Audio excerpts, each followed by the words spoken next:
Tonight on Unsolved Mysteries. Just before Christmas 1955, a newborn baby girl was abandoned in a New York City subway car. 40 years later, Jean Martin still dreams of finding her birth mother. Perhaps someone watching can make her dream come true. If you think sea monsters are nothing more than fanciful legend, you probably never visited Canada's Cadboro Bay. You probably never heard the incredible eyewitness accounts of a mysterious creature known as Cadborosaurus. In North Carolina, a night of drinking and joyriding suddenly turns vicious, and a young mother is thrown to her death. Also a rare glimpse into the mind of a criminal. Franklin Floyd is serving 52 years for kidnapping, but his victim, 7-year-old Michael Hughes, was never found. Incredibly, Floyd claims a kidnapped boy is alive and well, but refuses to say where he is. Stay with us. Perhaps you hold the key. Perhaps your call can help solve one of tonight's unsolved mysteries.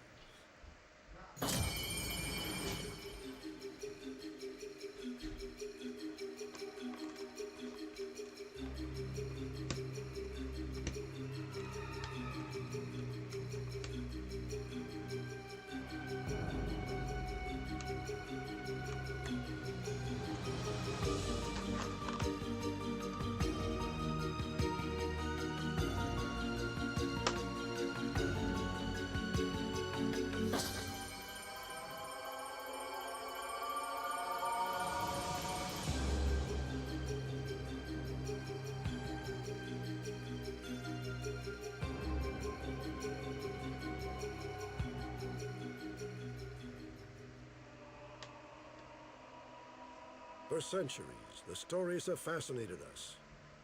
In Scotland, it's the Loch Ness Monster. In New York's Lake Champlain, it's Champ. There's Ogopogo at Lake Okanagan in British Columbia, Canada. And finally, in nearby Cadboro Bay is the legendary Caddy. The thing I noticed most about it was its eyes, that they were big and they were serpent-like. The odor from it was just incredible. It permeated. It made you want to vomit. It went down and a hump came up, and then it went down and another hump came up, and it was like it was moving. They call it Cadborosaurus, Caddy for short, the sea monster of Cadboro Bay. Many people believe this is the carcass of just such a creature. Computer enhancement gives us an idea of what it might have looked like when alive. Like the biblical Jonah, it came from the belly of a whale.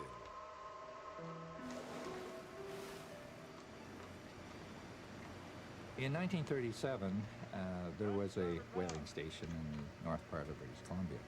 And one of the whale boats harpooned this big sperm whale, about 6 hours run from the whaling station, towed it back, and the flensers got to it fairly quickly. Flensers are the workers who butcher the whales once they are brought to shore. Amazingly, a sperm whale has 3 enormous stomachs. Inside one of them, the flensers made an astonishing find. Instead of bringing out a big 10-foot shark or a giant squid or a ragfish or something like that, they came across this incredible snake-like thing. None of them had ever seen it before in years of whaling and flensing. They knew it was something different. The whalers took this photograph that very day. James Wakeland, then a 24-year-old blacksmith's assistant, is the only witness still alive who saw the creature with his own eyes. I don't know. I got no idea what it is. I haven't got a clue. Never seen anything like it. And I guess somebody thought, well, that's a queer-looking affair there. We better get the manager or go and see about it. And he got it brought down and he took the picture. Laid out, the creature measured some 12 feet long. It had a head shaped like a horse or a camel and a thin snake-like body, approximately 16 inches in circumference. Enormous detail is visible, especially in the tail region. It shows us that it has a pair of hind flippers that were webbed together with the tail to form this whale-like fluke, which undoubtedly provided the main driving force for this animal. The whalers sent part of the specimen to the Provincial Museum in Victoria, British Columbia. There, the museum director, Francis Kermode, dismissed it as a fetus of a baleen whale and tossed it out. Even to untrained eyes, a baleen whale fetus bears little resemblance to the carcass examined by the museum director. If he just stopped and thought, would these men send down a fetal baleen whale? I dissected hundreds of these things out of dead whale uteruses every week. They knew what a fetal baleen whale. So that was really not complimentary to these professional whalers. If the whalers weren't wrong, maybe the creature was a fake. One of the most famous photos of the Loch Ness Monster eventually proved to be a hoax. Skeptics claim the Cadborosaurus photo is no different, but that hardly explains all the people in the 60 years since who insist they've seen a caddy-like sea monster. In 1968, William Hagelin was sailing in a remote cove. As evening fell, he and his sons netted what he now believes was a baby Cadborosaurus. Looked like a little garter snake, but it was a little bit more husky than that, but it wasn't much longer, about 16 inches long, maybe the thickness of my thumb. But it had a little shoulders with little flippers on its shoulders, and a bit of a neck, not much, but and a head on it with two bright brown eyes looking at us. Hagelin sketched the animal in detail. He decided to take the oddity to the nearest biology station, but he was at least a day's sail away. Through the evening, I could hear this little thing making quite a fuss in the bucket that we'd put it into. But when I shone the light down at him, he just opened his mouth and hissed at me, and you could see that he was quite terrified and quite put out with all of this. So I felt that maybe if we tried to hold him over at night, that he might perish. And I just, after a great deal of soul searching, decided to put it back in the water and leave it be. It was another opportunity lost. For the second time, what was thought to be a caddy was thrown back in the bay. In consultation with a paleontologist, we applied computer animation techniques to one of the original Cadborosaurus photographs. The skeletal structure is similar to that of a snake. A caddy 7 meters long would probably have at least 360 vertebrae. That would give the creature enough flexibility to form the signature hoops so frequently mentioned by eyewitnesses. Unlike a snake, which can only wiggle from side to side, a Cadborosaurus could propel itself forward with its tail fluke and steer with its forefin, something like a sea lion. If this is truly an accurate depiction of a caddy, imagine seeing one in the wild. That's what a pilot spotted while flying a seaplane over Cadboro Bay. 2 college boys saw it just 20 yards from shore, and a homemaker surprised the sea monster right on the beach. I was walking my dog Lady, and as we were coming down the path to the beach, she was struggling to get away from me. She just didn't want to go to the beach. Come on, Lady. Finally, I pulled her, and she got closer, and as I turned to look down, I saw this face looking at me. And it was shaped like a horse face, and there were eyes that were like a snake. And as I looked at it, it looked at me, and then it dropped its head below the cliff. It sort of took my breath away when I saw it, and I just was thinking to myself, did I really see what I thought I saw? You know, what is it? I heard a sound, thought it was probably a whale or something, looked out, didn't see much, and heard it again and saw like a strange head out of the water about 50, 60 feet away. It had the definite snout with a big, large head, really rocky looking, a really greeny black color, almost like a garbage bag color.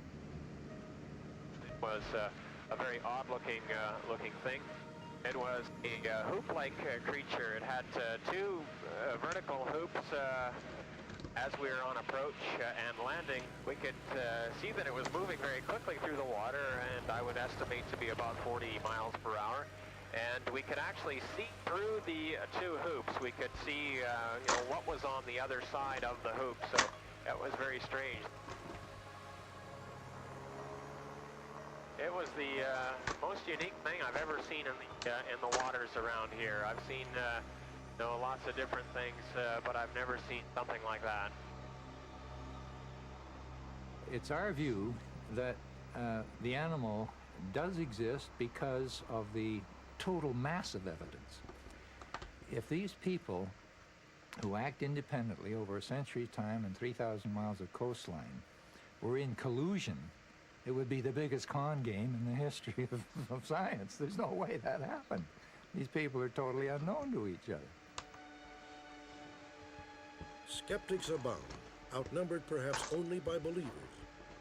Doubters claim caddy eyewitnesses are mistaken. What they really saw were humpback whales, elephant seals, basking sharks, or perhaps a herd of sea lions. Hopefully, the next person to get hold of a caddy will manage to resist the urge to dump it back in the bay. Perhaps then, this mystery will finally be solved. We'll be back in a moment with an urgent appeal from the authorities in North Carolina.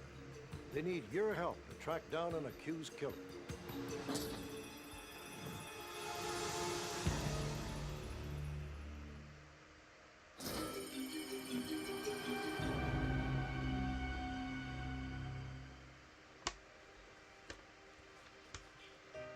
Most teenagers would do anything to avoid being with their parents. But to 17-year-old April Hart, nothing would be more precious than spending a few moments with her mother, savagely murdered when April was 6. I just want to go back to being 6 so that she will be there beside me to play with me, and I'll have her there, Nice, Fish Master. knowing she's there with me and not going like she is now. April's mother, Sherry, was last seen alive on a January night in 1984. The 24-year-old divorcee was supposed to meet a date outside a local restaurant. Sherry Hart did not come home that night, or the next. Police located several friends who had seen her that evening. However, they found no evidence of foul play, no explanation for Sherry's sudden disappearance. For months afterwards, April heard rumors that her mother had run off to Florida with a lover. I just thought she hated me and didn't want to come back because she had me, and she didn't feel like she was responsible for me, and I just didn't think she loved me anymore. Sheriff! What do you got, Doug? Female. She's been here a while. Yeah, she's pretty well decomposed. The truth was worse, far worse. 11 months after Sherry vanished, an unrelated investigation led police down a 2,000-foot cliff. Locals call it the jumping-off place. It was there that authorities found the body of Sherry Lyle Hart. Investigators immediately reopened the case. Sherry. Hi, guys. How you doing? Well, I was supposed to have a date about a half hour ago, but... They located a witness who had seen Sherry on the night she vanished with 2 high school friends, Jeffrey Burgess and Richard Bear. Where were you going? Nowhere in particular, just out, cruising around. Cruising around. How long? Police interrogated Bear and Burgess separately. Richard Bear's brother had once dated Sherry Hart. What time would that have been? 9 o'clock. Are you sure about that? No, I'm not sure. It could have been 9:05. It could have been 8:55. I don't keep a watch on me and check in every minute, okay? We have witnesses that saw you together after 9 o'clock, and Burgess gave us a different time as well. So are you sure it was 9 o'clock? Look, let me tell you something. It was dark, it was cold. We dropped her off by her car. I don't know what time it was. But the stores were open? They were open. Okay. Richard Bear volunteered little information, so detectives pushed forward with other leads. We interviewed a great deal of people, many people, and as a result of those interviews, we feel that we have developed a scenario as to what occurred that evening. I don't know what for. So where's this place we're going anyway? I figured we go cruising first. A couple buddies of mine are down there. Meet up with them and then maybe go to the Twilight Club afterwards. Sounds good.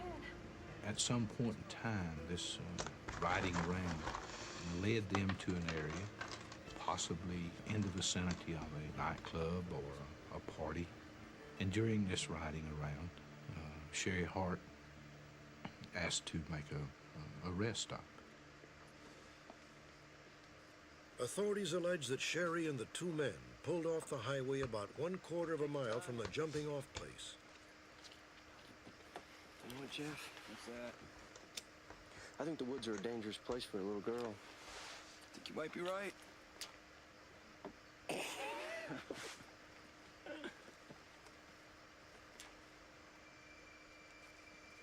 Oh, hey, sure. I thought I said. Richard, take your come on, time. let's go to the car. No, stop, Richard. Give me a Let's- kiss. No, Richard, stop it! Richard, stop! Come here. Leave me alone! Stop it, Richard, stop it! Stop it! Leave me alone! You're scaring me! Stop! Stop it! Stop it now!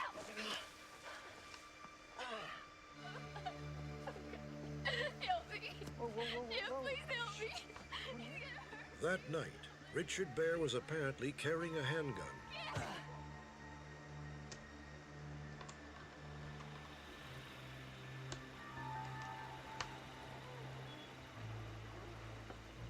What are you doing? Shut up and stay in the car, all right?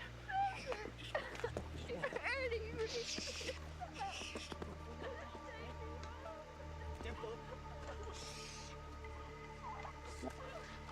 Come here, look at me. Look at me. Stop it, Richard, please. You're hurting me. Goodbye.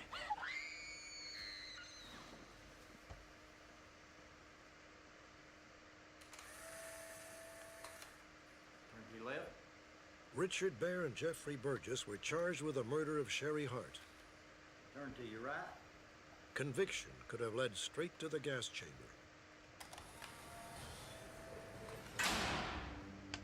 However, 4 months after his arrest, Richard Bear managed to escape from the county jail.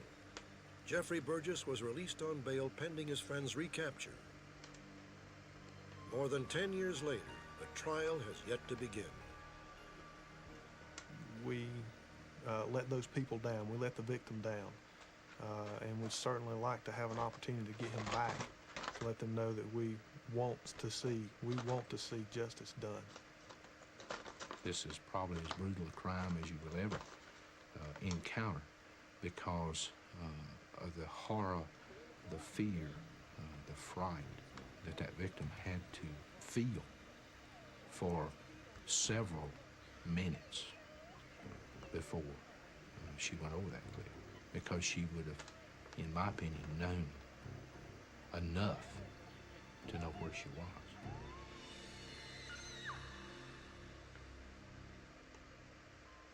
She was an outgoing person. She liked people. She liked to have fun. She was a mother that loved her daughter very much. She thought more of April than anybody or anything. It won't never get behind me. I can't take looking at her grave knowing she's down there. And I want her to be here with me so I can just give her a hug. And just have her in my life again.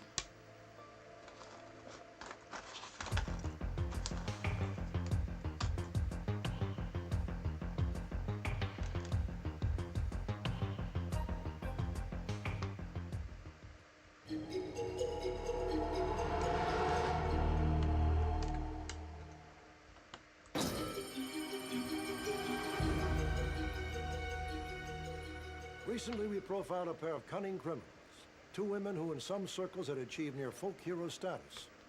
The police knew them as a real-life Thelma and Louise. If you passed them on the road, you would think they were just best friends out for a joyride. But over a 3-month period, nearly 1995, Rose Turford and Carolyn Stevens stole more than $250,000 from at least 10 men. Their MO was simple, yet devious. Rose and Carolyn lured their victims to hotel rooms with a promise of an adventurous date. Rose and Carolyn from the onset, wanted to be the real-life Thelma and Louise. They wanted to experience that thrill and the spontaneity. And the only thing is, I don't believe they ever considered what they were going to do to their families. In March of 1995, Rose and Carolyn were finally arrested in Houston, Texas. Their families put up almost everything they owned to post a $500,000 bail. The Thelma and Louise bandits were released and promptly disappeared. As it turned out, our broadcast was a catalyst for a full-scale media blitz aimed at tracking down the two women. Here's Keely Shea Smith with the details. Bob, the story of the Thelma and Louise bandits appeared everywhere. in the field newspapers, magazines, and on television. You can heal. But it was a Here, t-shirt just Mummy. like this one, which led to their capture in Toronto, Canada, less than 5 months after they had vanished. The gentleman that gave us the tip saw the pictures in the McLean's magazine of me holding the t-shirt up and called the number on the t-shirt. The tipster knew the whereabouts of Rose Turford. She was working at a telemarketing firm in Toronto. Within 24 hours, both of the fugitives were in custody. Probably the weirdest thing in this whole chase was watching those two smile, going to jail, looking at all the time that they're looking at. They smile for the cameras. Turford and Stevens were extradited to Texas and are currently being held here at the Harris County Jail in Houston. Hi, Patrick. I think that anyone who does a series of aggravated robberies are nothing more than criminals. They're not anything special.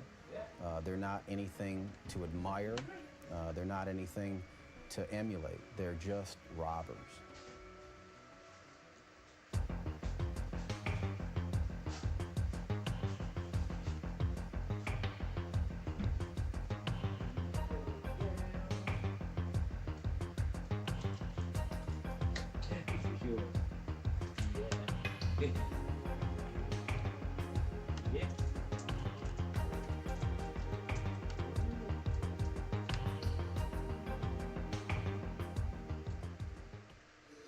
Next, a provocative case study of a criminal mind.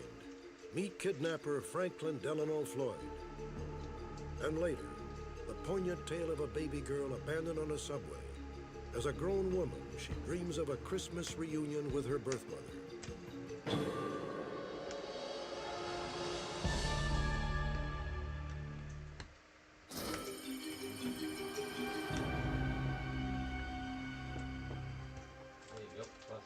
This is Michael Hughes.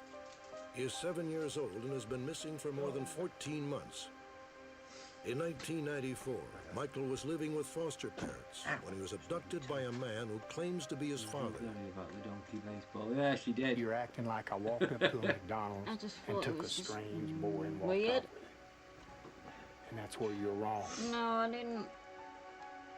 This is Franklin Delano Floyd. In fact, he is not the father of Michael Hughes. Today, Floyd is serving a 52-year prison sentence for kidnapping Michael. Floyd insists the boy is alive and safe, but he refuses to tell anyone where Michael is or who is sheltering him. The case of Franklin Floyd and Michael Hughes is one of the most bizarre we've ever profiled. A twisted tale of deception and deceit that truly defies rational thinking. We now join Kevin Ogle from our NBC affiliate KFOR TV in Oklahoma City.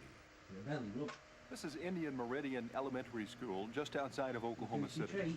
On September 12, 1994, Franklin Delano Floyd walked into the office of Principal James Davis. Floyd said he was the father of 6-year-old Michael Hughes, and then Floyd said he had a gun. He came in, he was acting rather nervous. He said, "What I'm doing is very difficult."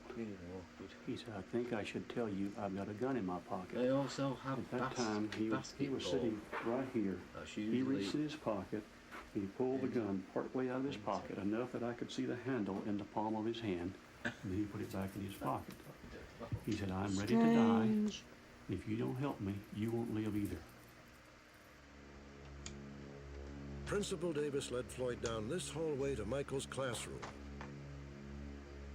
Floyd then forced both of them into Davis's pickup truck and ordered Davis to drive out into the country. Then when we got down here a ways, he told me to stop. And he had me to get out of the truck and go into the woods. He left Michael in the truck, and he followed me into the woods. Hey Patrick, have you seen what I got? Sit down with that tree and put your arm between those two trees. So I couldn't sit, so I just did like this and put my hands behind me.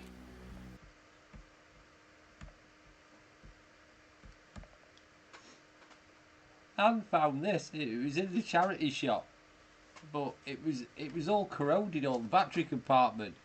So I used some old connectors up, old Christmas tree lights, and rewired it up. Oh. It's fucking loud though. Very. I'm gonna press it. Hang on. It might be too loud. Fart detected! Fart detected! Fart detected! Fart detected! Fart detected! Fart detected! Warning! Perimeter violation! Do not come any closer! Fart detected! Fart detected! You have entered a no farting zone! Fart detected! Fart detected! Evacuate! Evacuate! Evacuate! Fucking hell. It's fucking got that thing. Fucking batteries out. It's too fucking loud.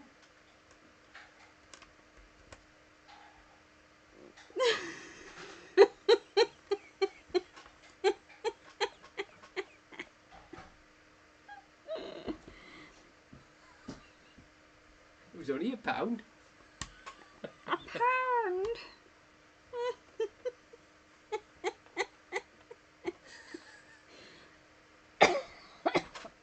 Didn't take me long to fix it, did it? No, it didn't.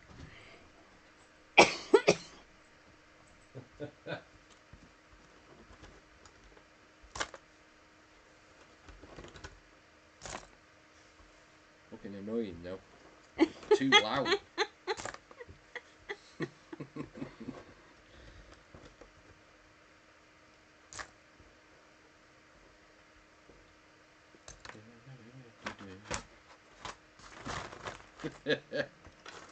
Mental.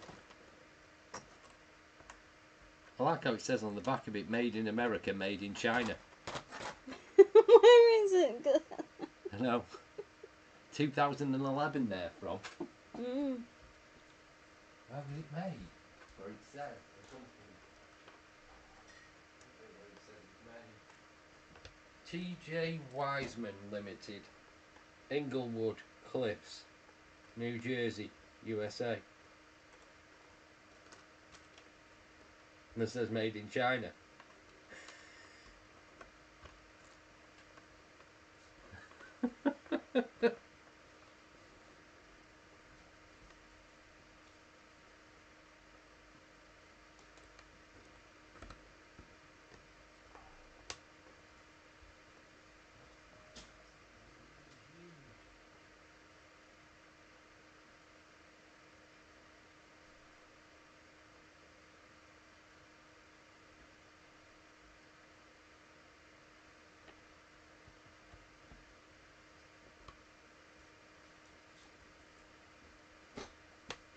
Camera.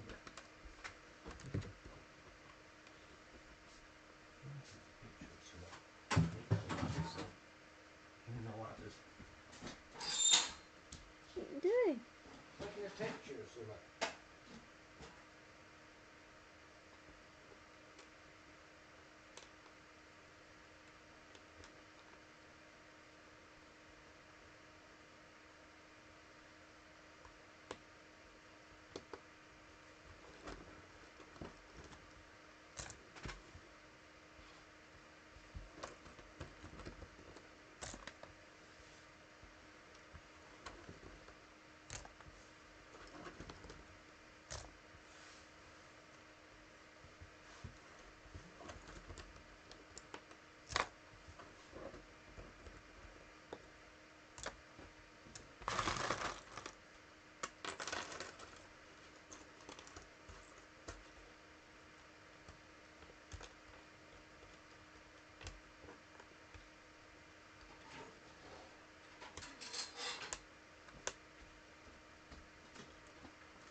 How do you get it to identify what it is?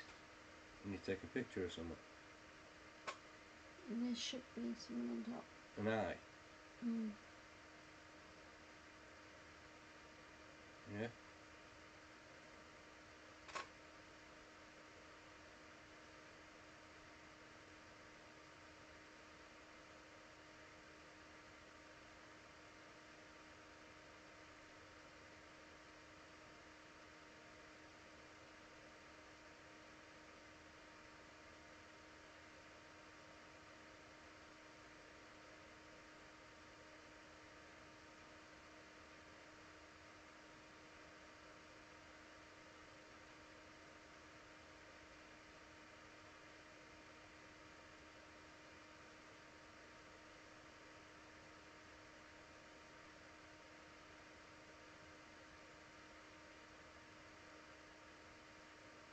Yeah. 26 degrees. At the end of August. Da-da-da-da-da.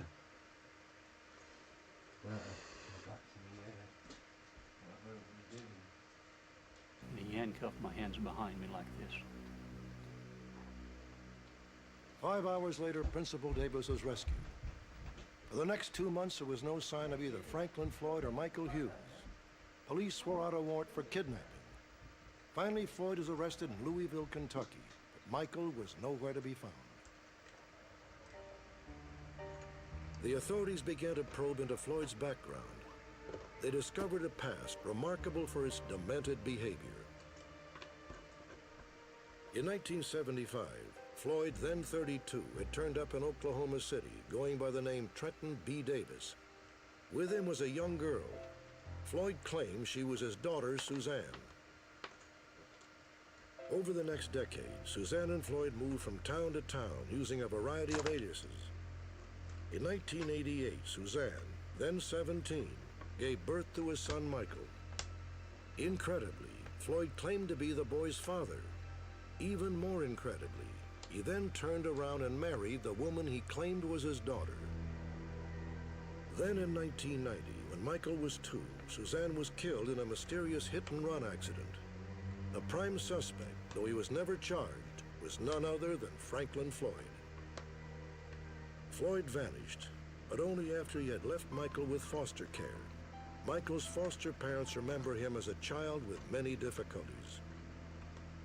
He was not up to grade for his age. He didn't have muscle control like he should have. He did not talk at all. He was very hysterical. So he just wasn't. He was.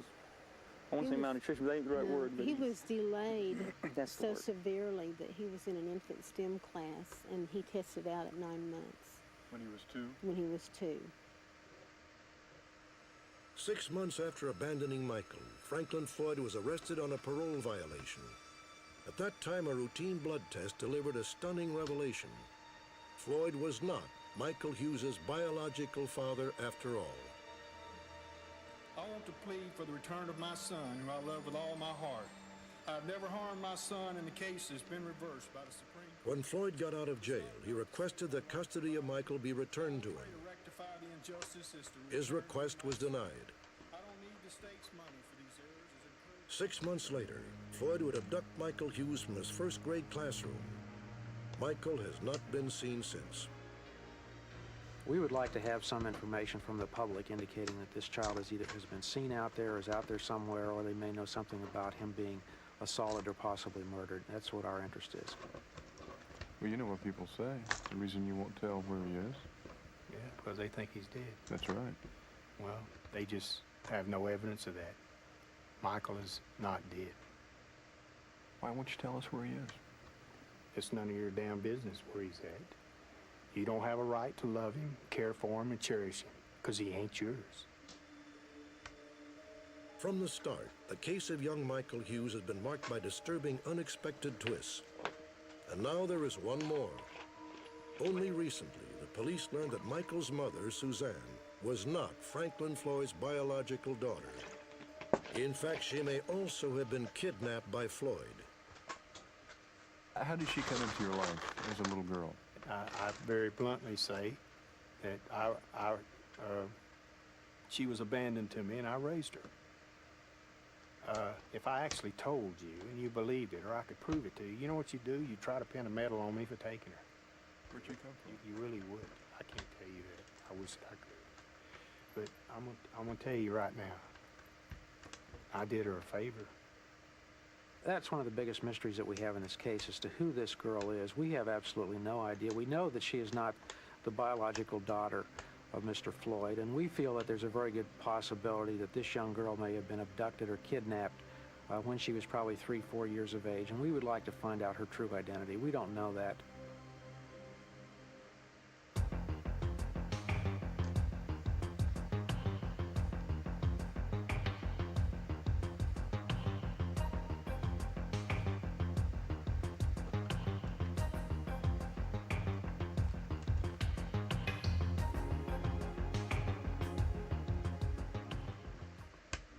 In a moment, 2 armed robbers hit a small-town post office and terrorize the postmaster.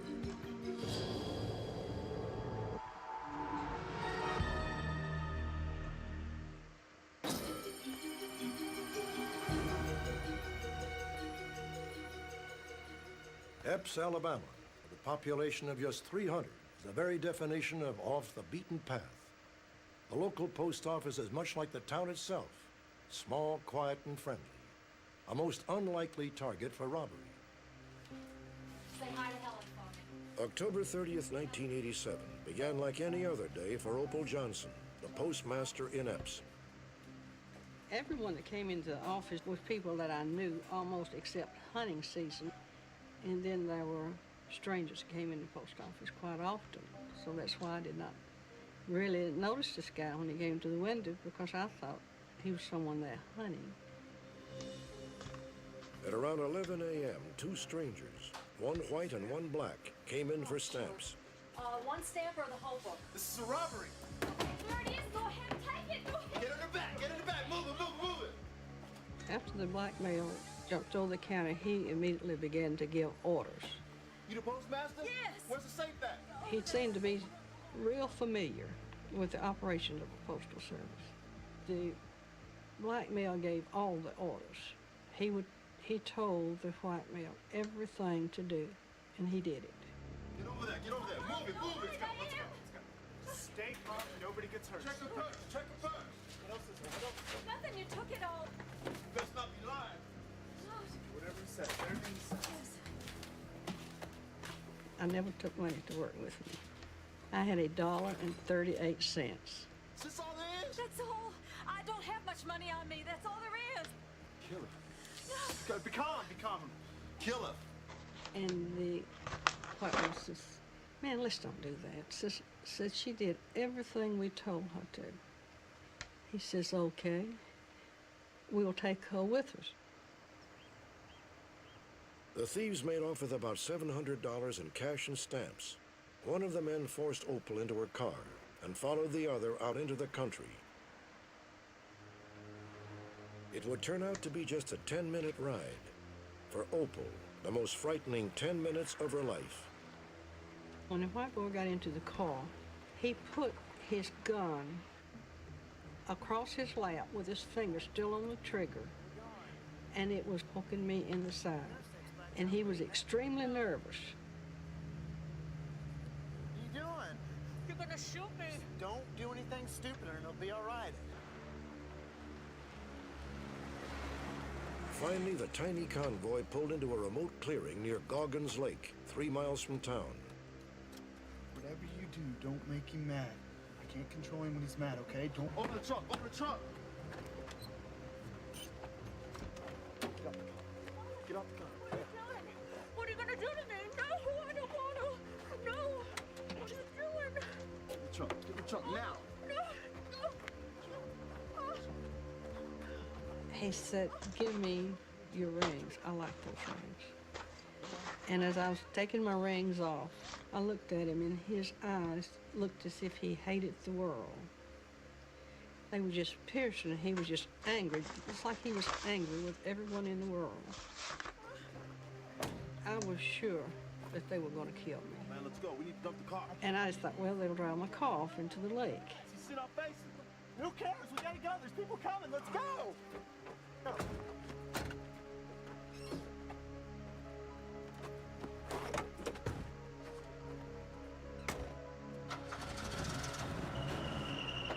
They got in their car and they left, and when I could not hear it anymore, I began to feel around in the car, and I could see if I could go into the car through the back seat, and it's metal across there, no possible way. So then I found a tattoo, and I took that tattoo and I began to work on that lock, and when I broke the lock enough, the trunk popped up. And I come out of that trunk running. Within an hour, Opal had provided police with a detailed description of the two men. The first suspect would now be in his late 20s. He was 5 feet 5 inches tall and weighed approximately 130 pounds. He had brown hair and green eyes and was probably not from the South. The second suspect was about 6 feet tall and slender.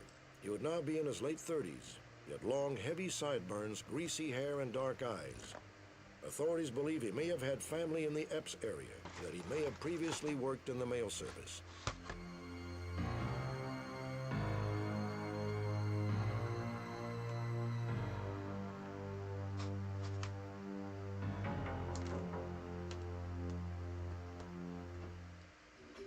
When we returned, 40 years ago, a baby girl was abandoned on a subway in New York City. Can you help turn a Christmas mystery into a Christmas miracle?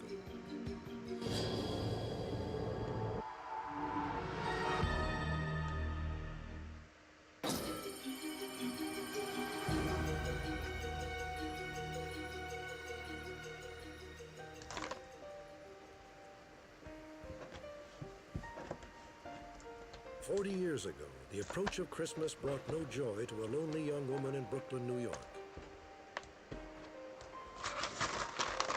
On the afternoon of December 11th, 1955, she boarded a subway train, rode 4 stops, and exited without a word. For reasons unknown, she left behind a tiny baby girl. By the next day, the infant was something of a celebrity, dubbed Miss Subways by the local press. Despite the publicity, no one ever claimed the baby, and a year later, she was adopted. Christmas means different things to different people. For Jean Martin of Long Island, New York, the holiday season is a time of reflection and hope. Jean, you see, is Miss Subways, and the mysterious woman on the train was her birth mother. Perhaps tonight, someone watching can help Jean's Christmas dream of a reunion come true. Jean grew up in a happy, loving home. From an early age, she knew she had been adopted. But through the years, Jean's questions about her past fell on deaf ears, almost as if her parents were protecting her. Michael, no. Get out of here. You go keep your eye on the grill. As her own children grew, Jean became more and more curious. Outside? We're almost ready. Finally, in July of 1992, Jean once again pressed her mother for answers. You know, Ma, this may not be the best time to bring this up again. Oh, no, Jean. But I really feel I need to. For the kids' sake. For medical reasons. You're gonna hate me. No. You're gonna hate me. No, Ma, I could never hate you. I love you. Jeannie, you were abandoned. Abandoned? On a subway. Oh. I was shocked at her reaction, which threw me. It was basically the driving home that day. It was a total identity crisis because nothing belonged to me. There was no name. There was a name on the adoption papers, which I thought to be my birth name, but that wasn't mine. I had no birth date. My religion wasn't mine. There was nothing, just nothing. Once she got over the initial shock, Jean began the search. At the local library, she spent hours in front of the microfilm viewer, sifting through newspapers from 1955, the year of her birth. I was letting the microfilm roll, and I saw the top of a policeman's hat, and it said Miss Subways, and I saw this baby, and I was devastated. I just felt like all the blood had just drained out of my face and my fingers. I went numb. It's me. I was nauseous. I felt faint. It was incredible. Copy of that, don't you? Yes. Oh, yes, I want a copy, please. The newspaper account gave Jean a tantalizing glimpse into her unknown past. A past which began when the lonely young woman entered the subway station at Coney Island. She walked slowly and carried an old battered suitcase. The woman took a seat off to herself in the lead car. Several passengers recalled that the woman opened her suitcase, shielding it from view, and took something out. She exited the train at the Van Sicklen Street station. Seconds later, watch this. It was Jean, no more than 5 days old and wrapped in a blanket, with a full bottle of milk tucked inside. Somebody left this baby on the train. Hey, tell the motorman not to leave the station. So the baby was just left on the train. Can you imagine that? I can't believe it. Jeez, I hope she's all right. Oh, you go up there. One right here, one in The there. passengers were able to provide police with a vague description of the young mother, but no one had any idea who she was or why she had abandoned her baby. The next day, the saga of Miss Subways was splashed across the front pages. This photograph of baby Jean was seen by thousands, but Jean's mother never came forward. Now, some 40 years later, Jean Martin is convinced that her birth mother had her best interests at heart, choosing to leave her in a place where she was certain to be quickly found and turned over to the authorities. My feelings are desperate people do desperate things. I need information. I need somebody who remembers something, somebody who remembers a neighbor, maybe even someone who was on the train, who saw her, or maybe even recognized her, but at the time was afraid to come forward. I'm ready to meet her anytime, anywhere.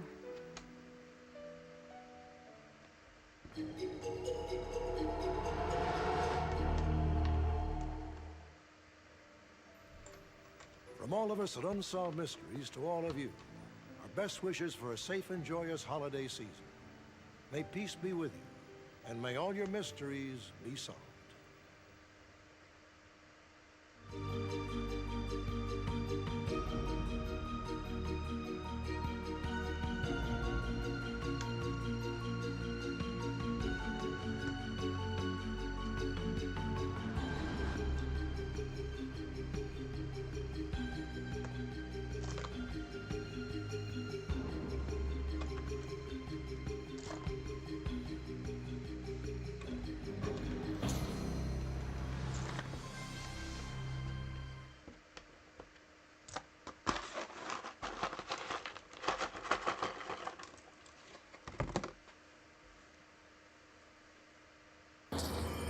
Tonight on Unsolved Mysteries. It was one of the most notorious murder cases ever. It spawned a best-selling book and a classic movie starring Elizabeth Taylor and Montgomery Clift. Now the ghost of the beautiful young victim is said to be haunting the site of her demise, one of New York's most famous resorts. Brimfield, Ohio, 1994. An armed robber targets a local convenience store. Police arrive within 3 minutes, only to find the clerk shot to death and the gunman long gone. In the 1960s, Ira Einhorn was a darling of the counterculture. In the 1970s, Einhorn's girlfriend turned up dead in his closet. Now Ira Einhorn is a convicted killer who has eluded authorities for more than a decade. Scandal sweeps a small town in South Dakota when a young woman vanishes and is presumed dead. Days later, the prime suspect, a man named Tom Keeter, is found crushed beneath the wheels of a forklift. The police say it was a guilt-ridden suicide, but Keeter's family believes he too was murdered. Join me for these intriguing new cases. Perhaps you may be able to help solve a mystery.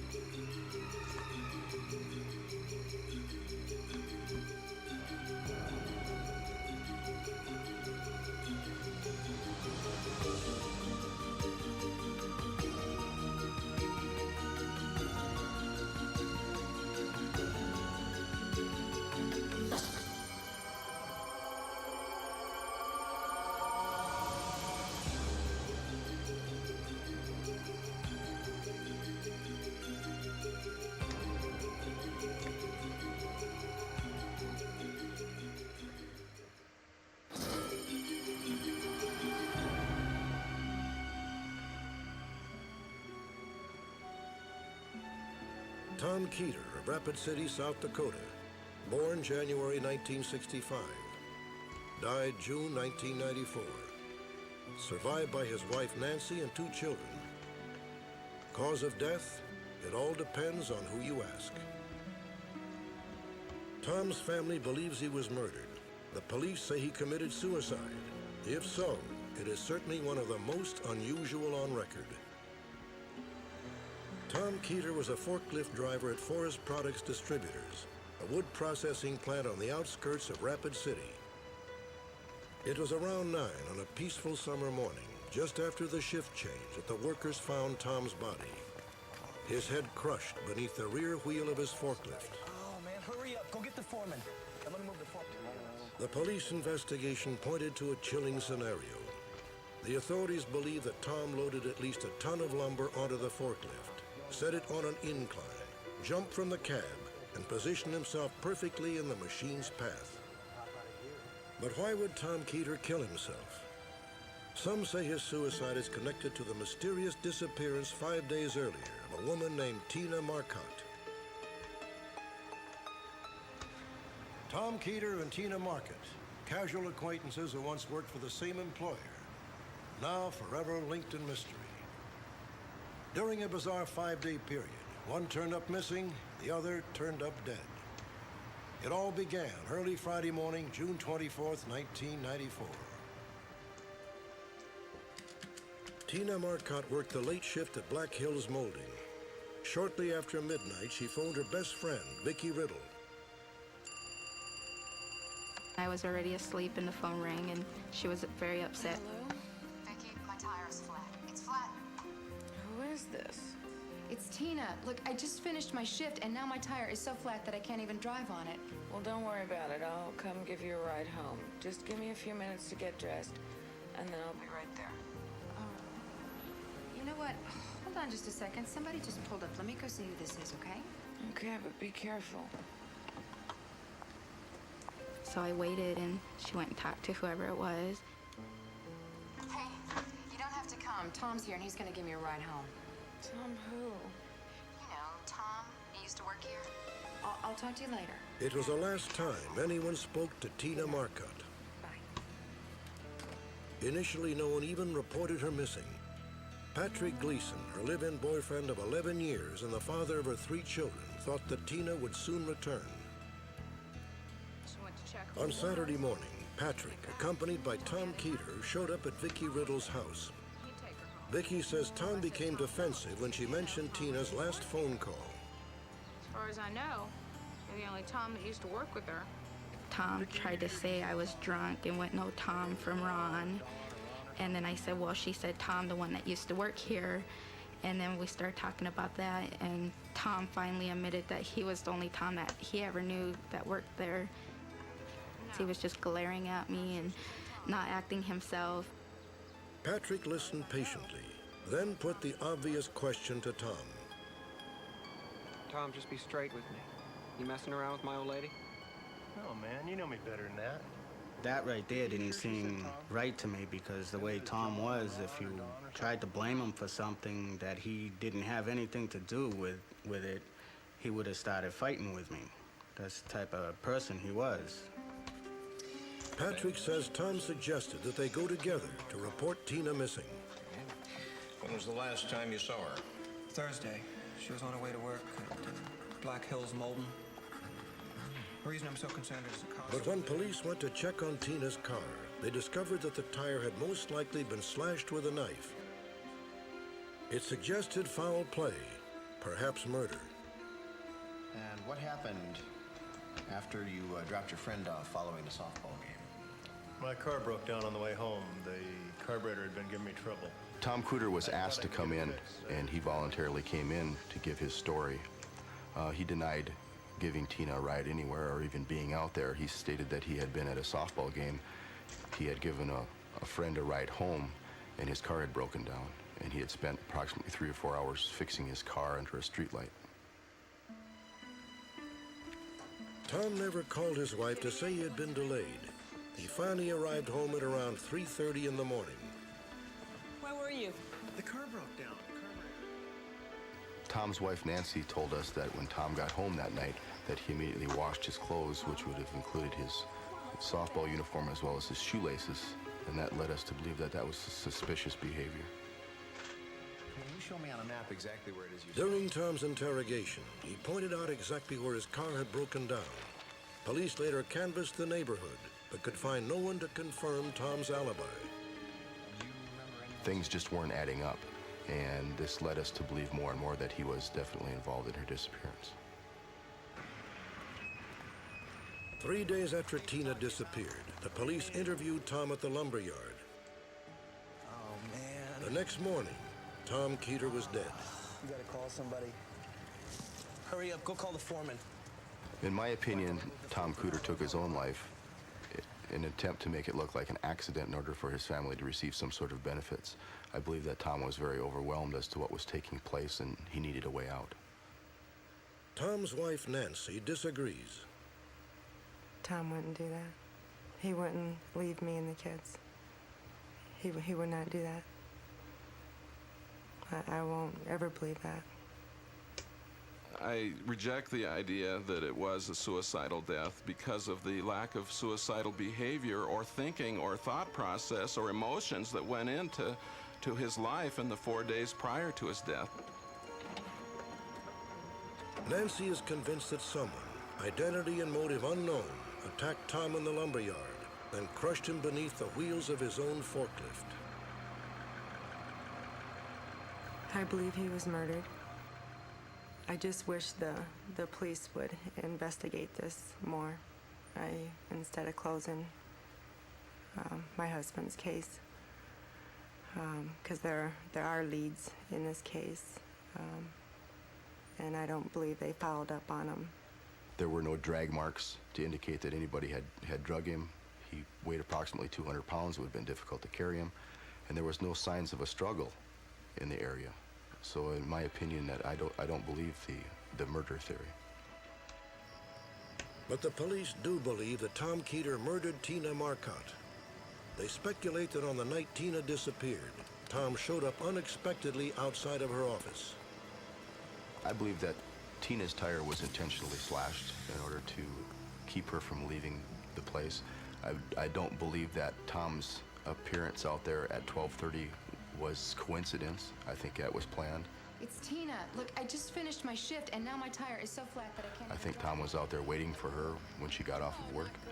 The only thing that really failed in the whole plan was that she was on the phone when he drove up. Great, thanks. According to the police theory, Tom made sexual advances toward Tina. When he was rejected, the result was murder. Oh, am I glad you're here. So what are you doing over here? They have no evidence or anything to leak Tom into Tina's disappearance. They have nothing.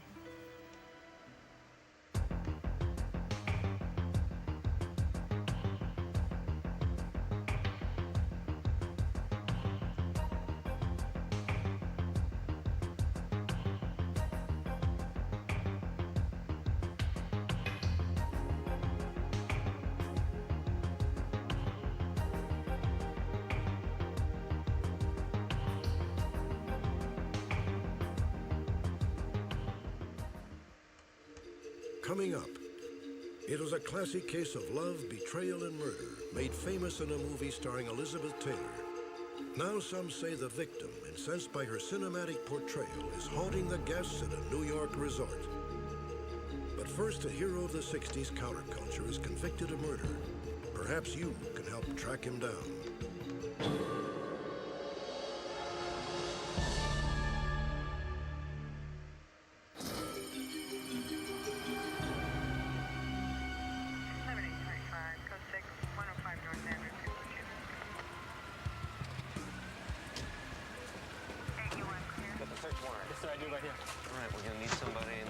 Okay, Jones out back. Sullivan, over here. Yeah. All right, second floor rear. Let's do it.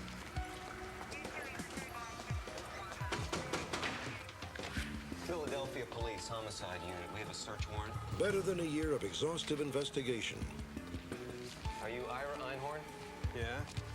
Probable cause more than sufficient to obtain a search warrant. All that, and authorities were still unprepared for what they would find in the apartment of Ira Einhorn.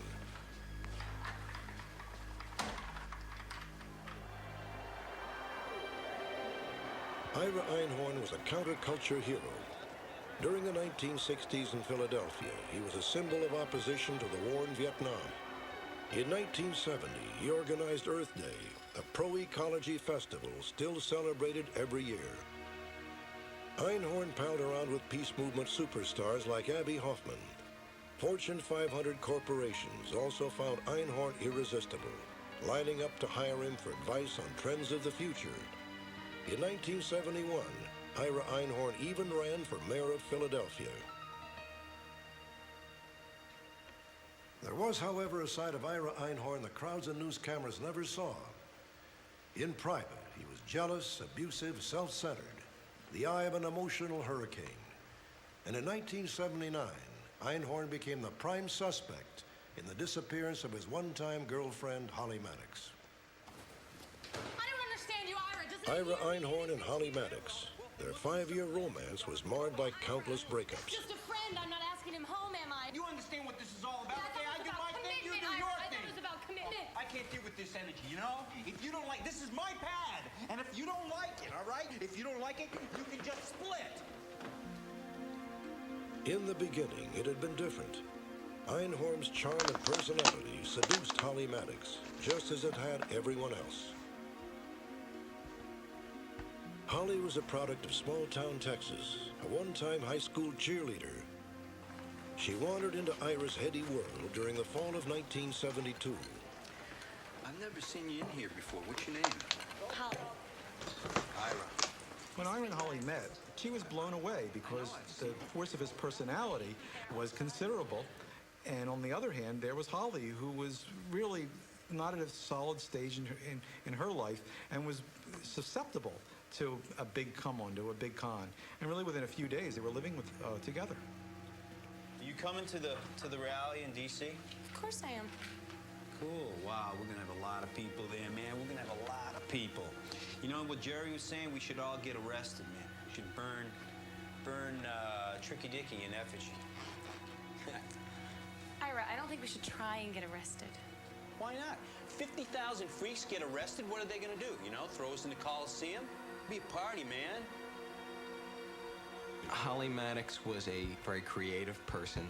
It's kind of ironic in some respects because in many, many ways she was just as smart and just as creative and just as talented as Ira Einhorn, yet because he was so loud about everything that he did, she was kind of overshadowed by him. For the Maddox family, Ira Einhorn was the ultimate nightmare. He was a long-haired, not terribly clean, hippie type. You know, the Maddox family was extremely conservative. When he did come down and spend time in our home with us, he was rude. He was overbearing to Holly. He kind of ordered her around. He did not have good personal hygiene, let's say. It was not pleasant to be around him.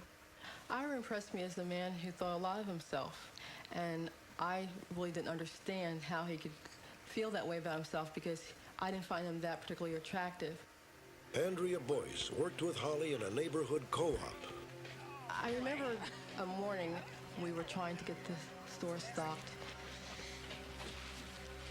And while we were taking our break, she turned her head in such a way that I noticed a mark on her neck. What's up with those bruises? Oh, nothing. I just bumped into something. No, those look like hand marks to me. Holly, is someone hurting you? Ira did this.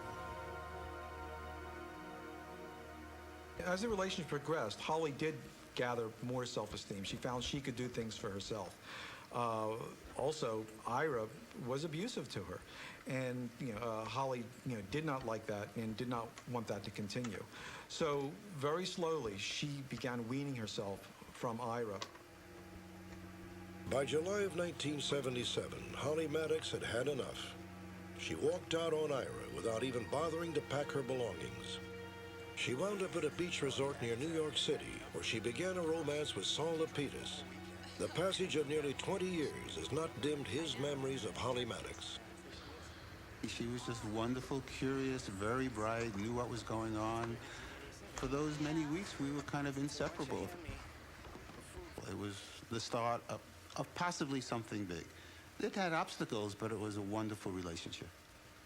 On September 9th of 1977, Einhorn called her, and he was going nuts. He said, in her words, he was off the wall. He threatened to throw all her clothing and all her belongings out into the street unless she came down to Philadelphia immediately to come see him. He could not handle the fact that she was going with this other man.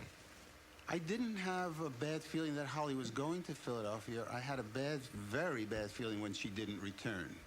It was totally unlike Holly to say something and not have it come true. After Saul Lapidus and some of Holly's other friends reported her absence to authorities, Philadelphia detectives interviewed Ira Einhorn. His explanation was that he had gone into the shower, that she told him she was going to the store, and that he never saw her again. She just walked off into the sunset after saying that she was going to the store. Holly's disappearance did not make any sense to my parents because she was too close to her family. She would not turn her back and just disappear. They just ultimately did not buy it. The Maddox family hired 2 former FBI agents to investigate. Their ambitious report filled hundreds of pages, contained dozens of interviews, and detailed the events surrounding Holly's disappearance. The investigators located a couple who had gone to the movies with Ira and Holly. During the weekend, Holly went to pick up her belongings. It was the last time she was known to be alive. Bye, Barbara. A few days later, Einhorn tried to convince friends to help him dump a large, heavy trunk into a nearby river. Einhorn said the trunk was filled with secret Russian documents. Told Kathy we'd... Okay, you don't want to help. You don't have to help. It's been in the fall sometime because school was... Finally, the tenants in the apartment below Einhorn's told one of the investigators about a choking stench seeping into their apartment. Started rising in the spring. Did you talk to the landlord about it? Yeah, he didn't do anything about it. You know, there is this stain up in the ceiling here in the closet. You can see there's some sort of brown sticky liquid started seeping through. Oh, yes. It was the report that brought authorities to Einhorn's apartment. By then, Holly Maddox had been missing for 18 months.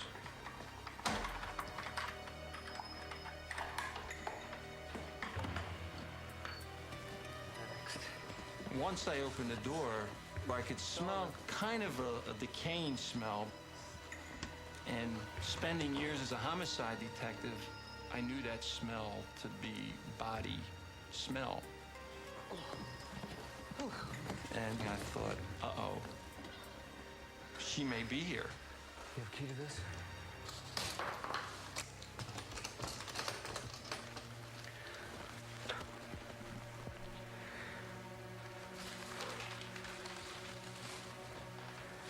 It looks like we found Holly.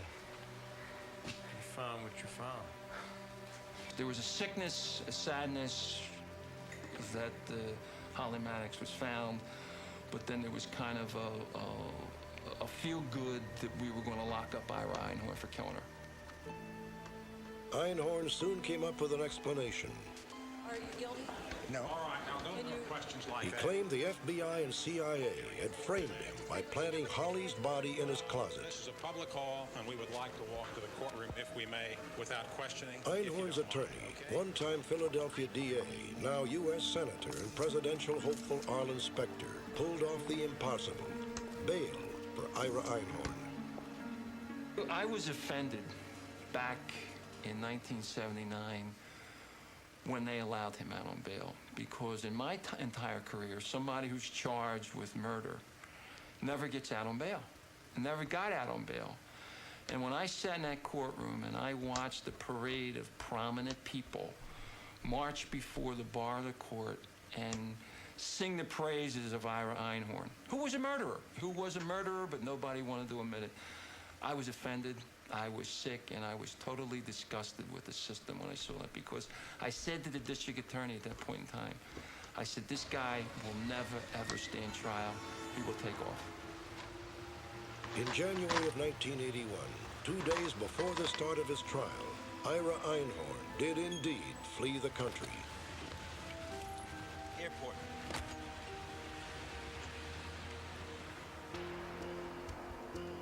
A dozen years passed. Finally, Philadelphia authorities made an extraordinary choice to put Einhorn on trial in absentia for the murder of Holly Maddox. It took the jury only 2 hours to find Ira Einhorn guilty. Whether Einhorn ever learned of his conviction remains a matter of speculation. Since jumping bail, he has lived in Europe, primarily Ireland and Sweden. If people were going to look for Einhorn now, he would be around the university somewhere, and you would find him in poetry groups or with artists, somewhere where he can expound and have a ready-made audience to listen to him kind of boast and brag in his intellectual way. I mean, that's where I would expect to find him. The day they do catch him, I'm on a plane that same day. I want to see him in the orange coveralls and the handcuffs. And then I know it will be finished and stopped for me. And I can go tell Holly.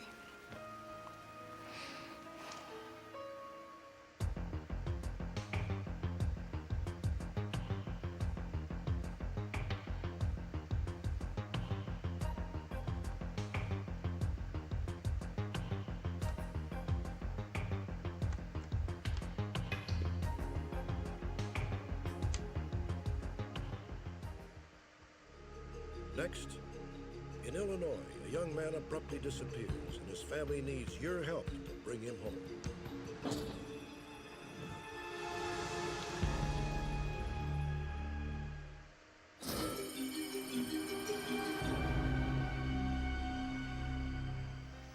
Today is August 29th, right? This is Jim Kimball at the age of 18.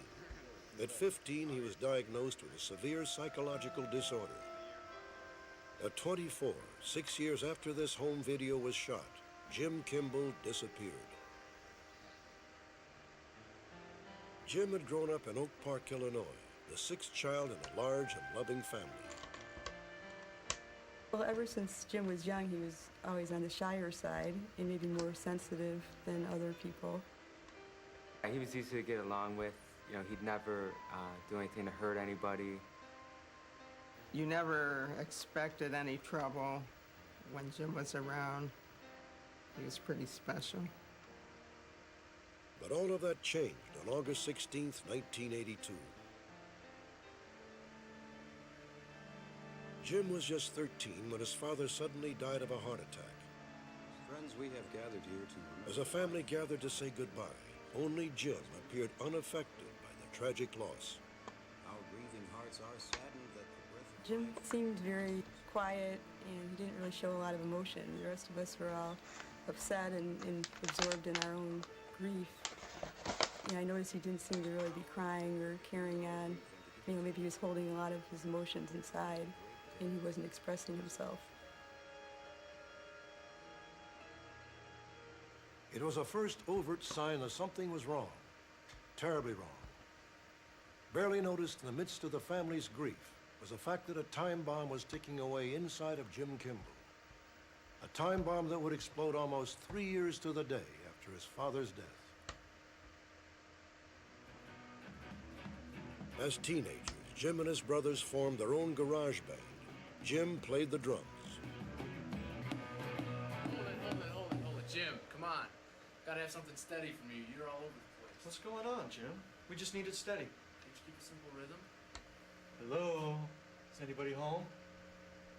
Say something, Jim. Hey, what's with you, man? Jim, are you He okay? was acting strange, and I was afraid for him. It came to a point where it was like, we better bring him to hospital or something, because we didn't know what he was going to do next. You don't seem to be too sure of anything. No. It's all a waste of time. It's not like it used to be. Jim was diagnosed with schizoaffective disorder, a mental disturbance characterized by unusual thoughts and marked mood swings. He'll never come back. Was this some friend of yours? He was always around. Until they took him away. Who took him away? He was confused. He indicated that he had heard some voices, that he had both sorrow and certainly anger with his father's death. Nobody listens to me. I think maybe they never did. Jim required medication to control his condition. The next 8 years were marked by a series of hospitalizations, relapses, and recoveries. Nevertheless, Jim managed to graduate from high school and hold a few jobs. Eventually, he moved into a halfway house approximately 10 miles from home. On Easter weekend 1993, Jim showed up at his mother's house sooner than expected. Well, your brother could have picked you up later. I was pretty surprised that he would go through all that trouble to walk home, you know. All the family was together. We had a nice turkey dinner for Easter. Everything seemed to be pretty good. But the next day, the tranquil atmosphere was shattered when Jim became frustrated with the family's new stereo system.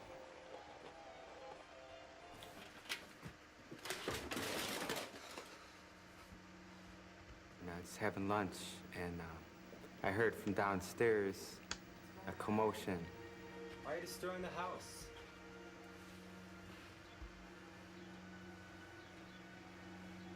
I don't like this house. You guys keep changing things. Well, if you got a problem with the stereo, I mean, let's talk about it, you know? I mean, you don't have to throw a temper tantrum. I mean, are you 5 years old? No, I'm 4. Get out of my face, you idiot. And I said, hey, you know, if you're not feeling well, you should go to the hospital. But he said that he wasn't going to go to the hospital to take care of things. And so we cleaned things up, and then he left, and that was the last I saw him. Jim had vanished. The Kimballs immediately launched a frantic search of the neighborhood. Yeah, we could try Steve's, the community living center. He didn't have any medication with him. He had no money, no coat. It was rather cold out. And it just almost seemed that he went and just took a walk and never came back. For 11 months, the family worked tirelessly, making phone calls, searching homeless shelters, and distributing flyers all across the country. But nothing panned out until March of 1994.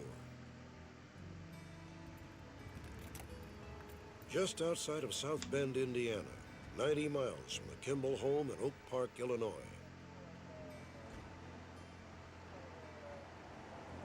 Sir, could you come here for a minute, please?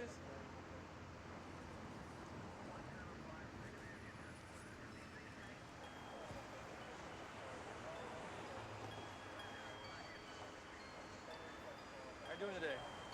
All right. Where you headed to? I don't know. East? From Boston? Have you had anything to drink today? Nope. Nothing at all?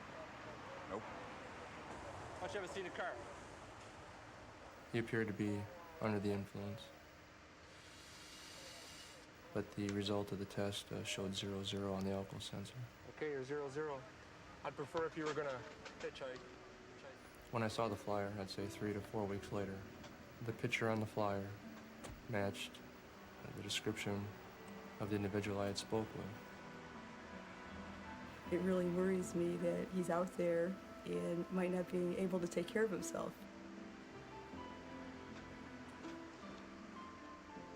We really want to have Jim back with us. We want him to know that we love him, we care about him, we want to help him through his problems. Jim Kimball is 5 feet 7 inches tall and weighs 165 pounds. He has green eyes, and his brown hair may still be long and parted in the middle. Next, an armed gunman holds up a convenience store with tragic results. Perhaps this surveillance footage can provide a clue to the killer's identity.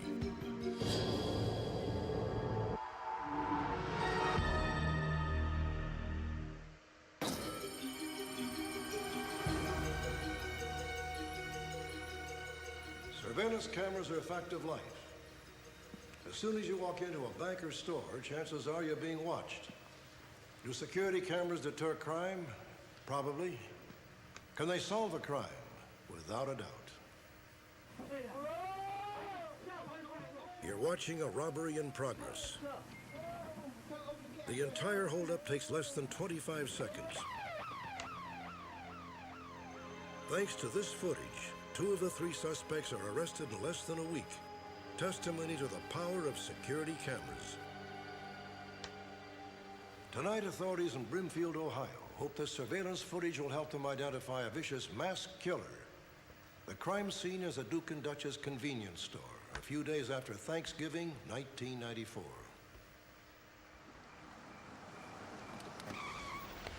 Police responding to a silent alarm arrived just after 2 a.m.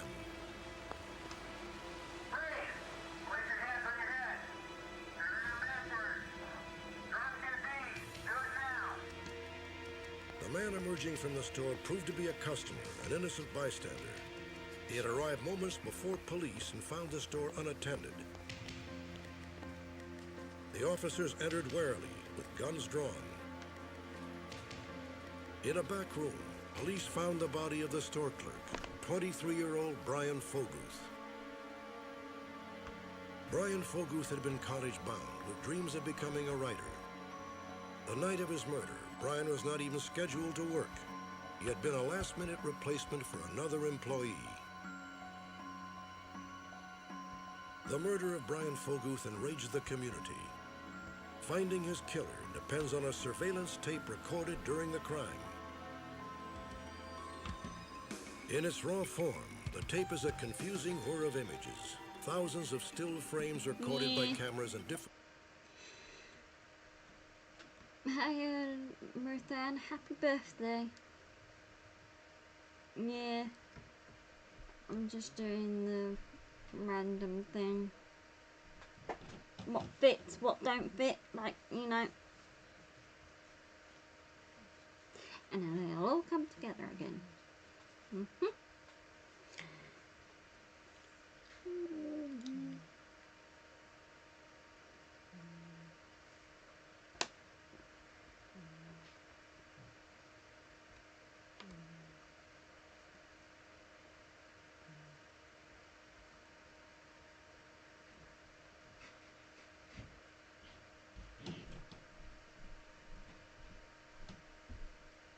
Yeah, but you already know that we had all the crap.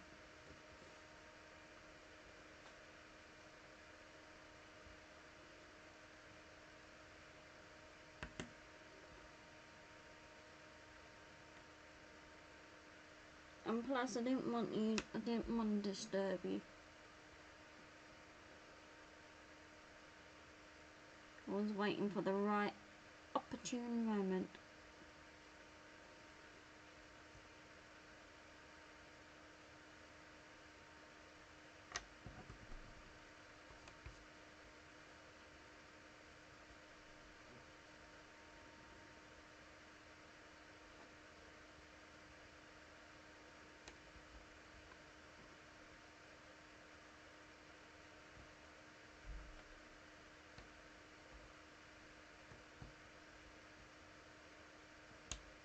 You know what I mean.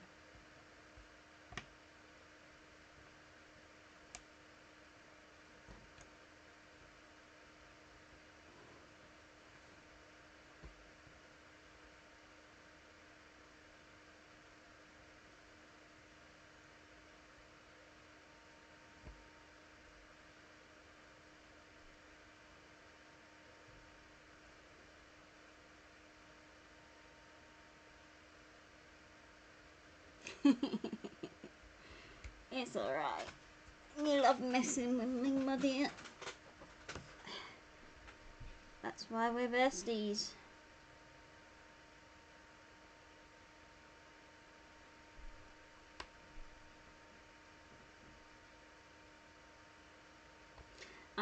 I'm just glad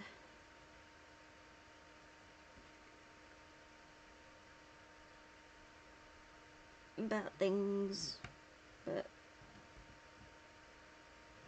things are moving forward, kind of thing.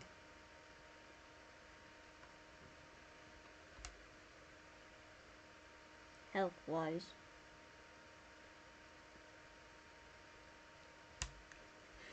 But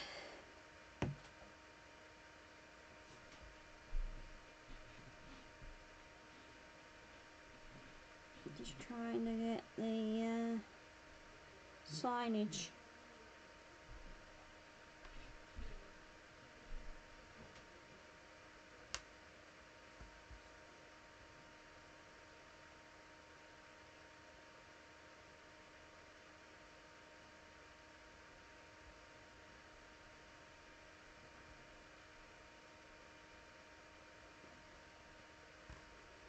And that must be around here then.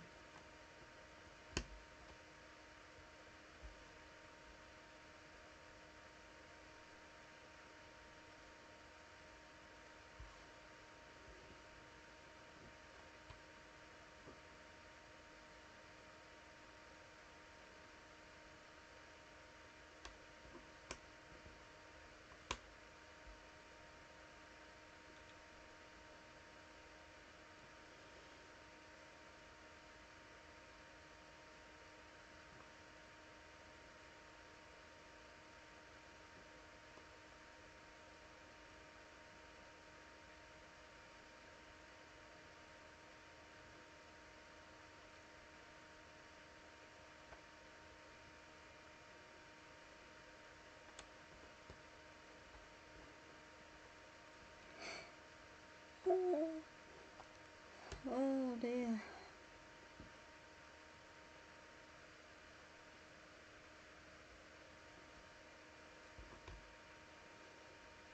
It has been warm today.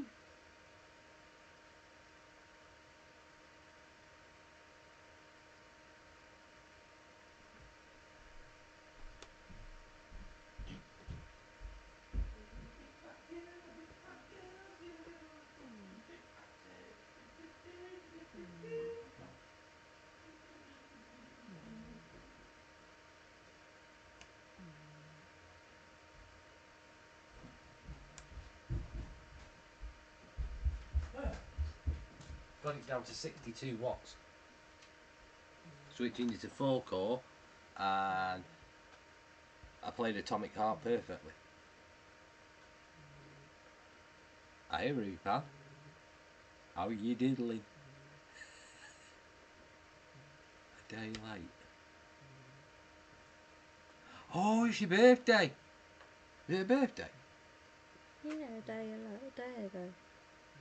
Happy birthday, Rupan. I'm sorry. I forgot, totally forgot. Yeah, it's the 24th, wasn't it? Did you get a car?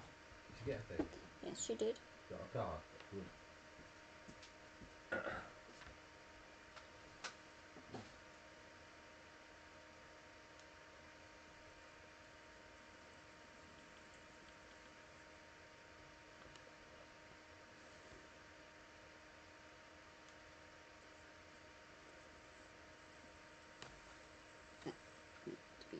Yeah.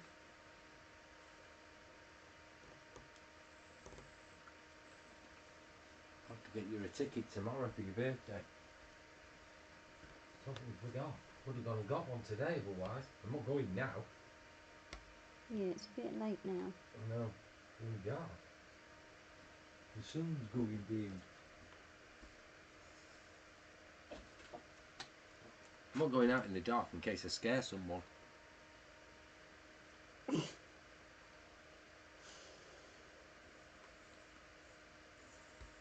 I've got to go to post office tomorrow anyway, so I'll pick her up a ticket tomorrow.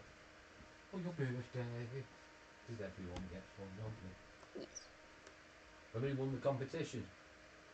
NC. So we owe him a ticket as well. We'll go and get 2 tickets tomorrow.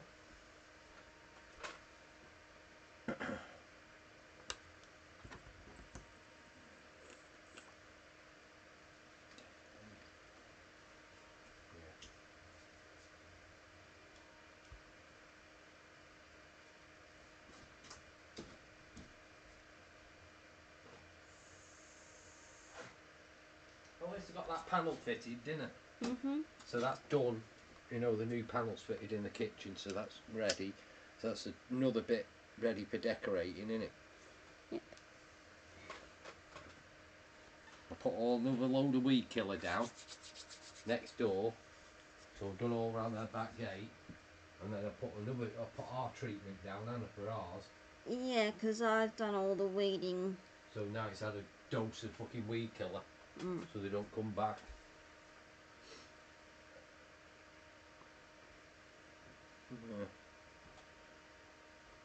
Yeah, it's all on my achy. But I got it done though. So it didn't take me that long, did it? Yeah. Because I did the lawn as well. At the same time. Hiya, kitty.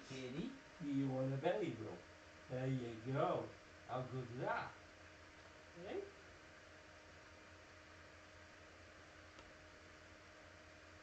Oh, I wonder what I can hear. It's our voices because I've got you on there. On your computer. It's confusing. I know. I'm watching you on mine and on your computer.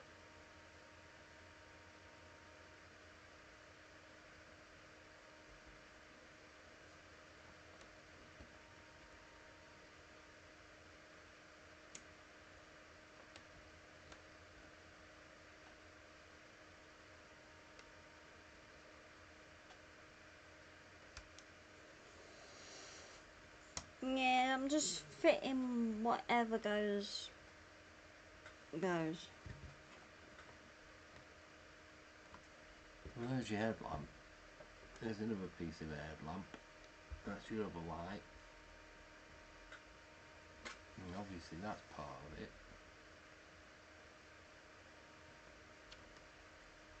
That's what I said, just put all the pieces together. What are thingy? That's what is it called?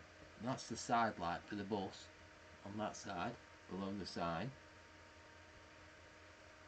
That's the top of the bus. There. So that's the side light. Bubby's head. Yeah. Titanic maiden voyage, that's next to it. That's next to the bus. Is it copper? The policeman.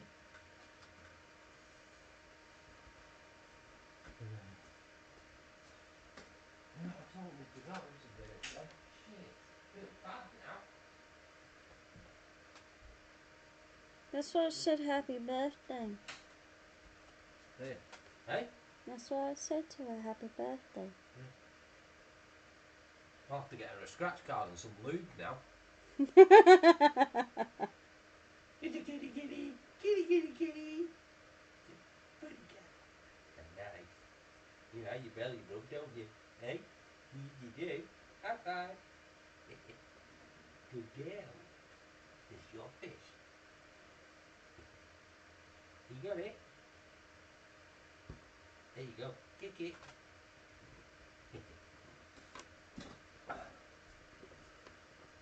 Oh dear.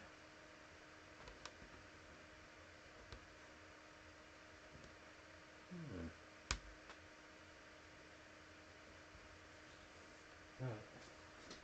I'll go on, run some more tests. I can actually put it on 2-4.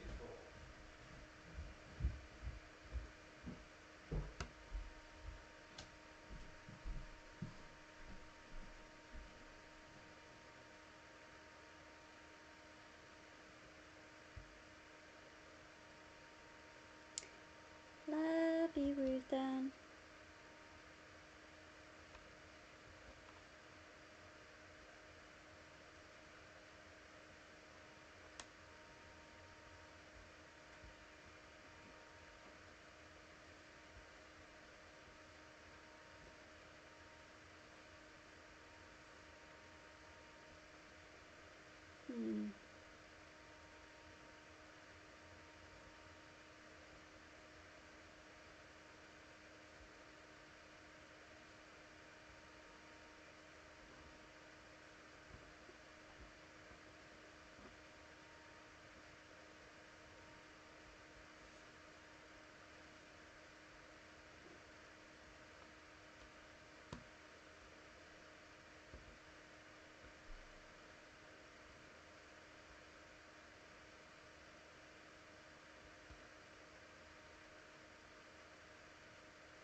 Right, I'm gonna call it now, everyone. Thank you so much for joining us. I will be live later on. We got some quizzing to do. Monday. Lots of love to you all. Take care now. Bye, everybody. Bye.